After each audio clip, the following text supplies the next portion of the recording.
Hamsi de taze, hepsi taze. Emin misin?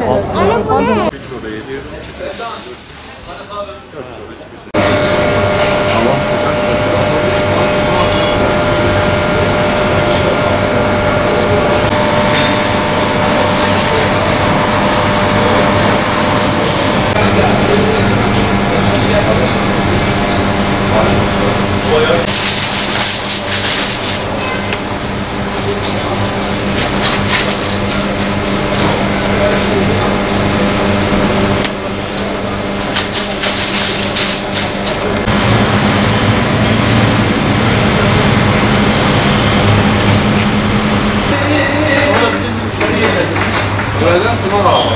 Şimdi var ya, öyle mi der? Daha balık peşinde değil mi? Bize ayıp ya. Balığı aldı ya, müşteri mesela. Elimden o kolayı...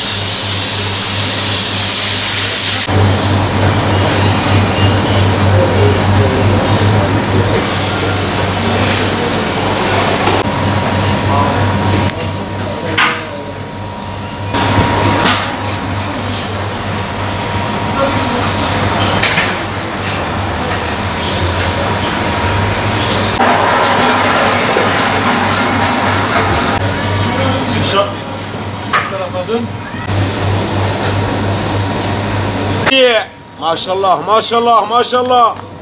Leblebi satıyoruz, leblebi. Balığa gel, balığa gel. Tazeci, tazeci. Vay babam vay.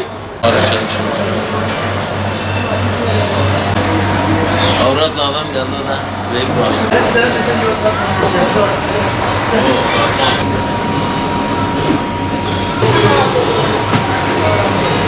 Lagos balığı.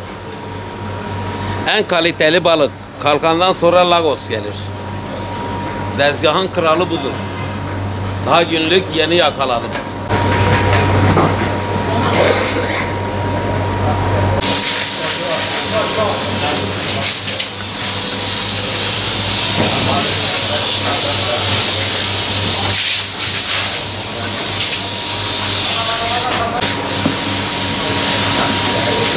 Tazeci, tazeci. Balıklarımız taze günlük geliyor. Güzel de satılıyor yani balıklarımız. Günlük geliyor. Çeşitlerimiz de bayağı yoğunluk var çeşitlerimizde.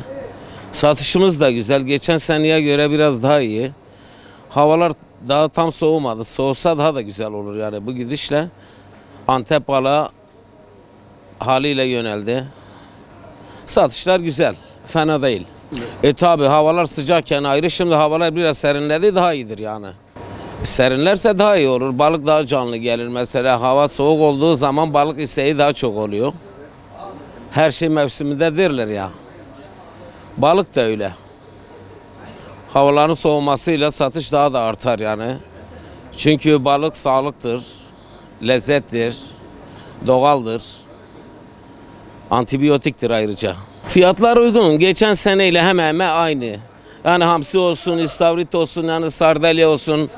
Onların fiyatları geçen sene de 25-30 liraydı. Bu sene de aynı fiyatlarla devam etmekteyiz yani. Vallahi şu an biraz kısıtlı geliyor ama ilerleyen günlerde havalar soğunca inşallah biraz daha fazla artar. Biraz fiyatlar düşer inşallah. Gerçi normalde fiyatlar fazla yüksek değil. Normal yani fiyatlar. 25 liradan başlıyor. Tabii balığın kalitesine göre. Balık satışlarımız çok iyi, memnunuz. Talep de var. Fiyatlar geçen yılla aynı, bir değişiklik yoktur. Satışlarımız çok iyi, memnunuz. Havalar soğursa daha da iyi olacak. İyiyiz yani, sıkıntı yok. Tabii haliyle ilk sıralar pek talep yokturdu. Sonra zaten Antep alıştı balık kültürüne. Balığı yiyoruz Gaziantep'liler olarak. İyiyiz yani. Satışlarımız iyi. Balık ayrı bir şey. Balığı yiyen yiyor abi ya.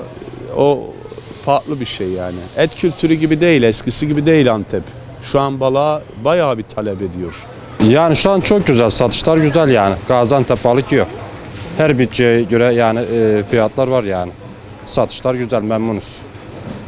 Evet. Ama havalar soğuduğu zaman tabii ki biraz daha iyi olur. Daha satışlar artar yani. Evet, yağışlarla beraber satışlar da daha çok artar. Ama şu anda güzel yani, satışlar güzel, memnunuz. Geçen yıla göre fiyatlar tabii ki yani her şey gibi balıkta da bir artış var ama çok da artış yok yani. Bütün halkımızı, Gaziantep halkını balık yemeye bekleriz. Satışlar güzel, balıklar da güzel geliyor, taze günlük geliyor. Herkesi bekleriz. Balık bolluğu nasıl? Şu an bol yani, balık denizde şu an bol. Ama tabii lodos fırtına olduğu zaman denizlerde bazen çıkmadığı zamanlar da oluyor. Çünkü tekneler açılamıyor yani lodos fırtına olduğu zaman. Yani şu an ama balık bol, satışlar da güzel, memnunuz yani. Bir de yani şu an balık sezonu olduğu için Gaziantep halkı balığı tercih ediyor. Yani fiyatlar da uygun. Her bütçeye göre balıklarımız var.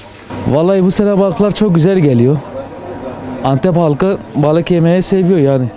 Herkes et yemeyi seviyor diyorlar ama balık güzel yani. Günlük, haftalık 3 kere 4 kere geliyor Antep'e balık. Hamsiler ucuzlandı. Balıklar ucuzlandı. Günlük balığımız geliyor.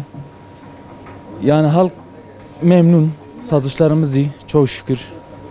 Güzel yani. Satıyoruz. Seviyor yani Antep halkı. Vallahi et pahalı ya. Yani şu an et pahalı yani, bizim balıklarımız 25 milyondan başlıyor yani. 25, 30, 45, 50, 60 civarı çıkıyor yani. Yani balık sağlıklı, C vitamini falan yani, güzel yani balık. Yani dün maşallah yani günde 7 kasa hamsi falan gidiyor yani, Antep balığı alıştı yani. Güzel yani. Satışlardan memnun musunuz? Çok şükür, çok şükür. Her zaman artıyor. İnşallah daha güzel olur. 9. ayın 15'inde sezonumuz açıldı. Tabi sezonun ilk açıldığı aylarda havanın biraz sıcak olması işleri biraz etkiledi. Ama şu anda çok yoğun bir şekilde devam ediyor. Sezonumuz da çok hareketli, çok canlı. Covid-19 nedeniyle biraz çok yoğun geçtik virüsten dolayı. Hastaların vücudun direncini yükseltti. Ondan sonra yani fiyatlar uygun. Havalar biraz serinledi.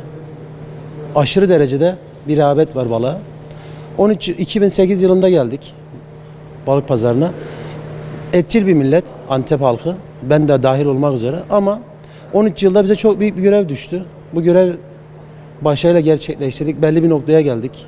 Sağ olsun Antep halkı falan alıştı.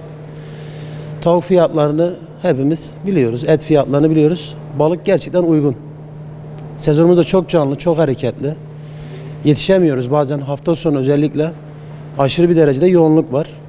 Sağ olsun milletimiz, halkımız bu konuda duyarlı. Antep'te bayağı bir ilerleme kaydetti. Balık sağlık.